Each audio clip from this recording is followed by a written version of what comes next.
2025年立法會選舉如火如荼，香港島西選區5位候選人各有咩特色同優勢？究竟佢哋有冇能力打動選民呢？等港紙記者帶大家一齊嚟了解下啦。大家好，我係1號候選人自由黨嘅楊哲安，兼具政府商界地區服務經驗，我將以務實態度為香港中產夾心中小微企發聲，為香港嘅經濟與民生注入新嘅動力。我係2號候選人陳家珮，15年嘅社區工作經驗，從家庭出發，關心婦女、兒童同埋社區嘅發展，等我哋一齊打造一個有溫度嘅香港。我係3號黃秋平，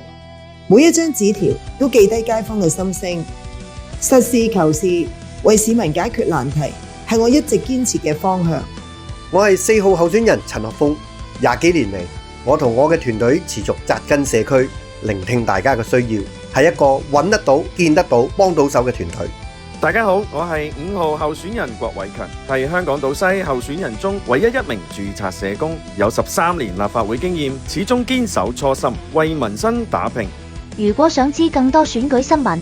可以睇港紙 Hacky Post 地區報或者 Facebook 專頁。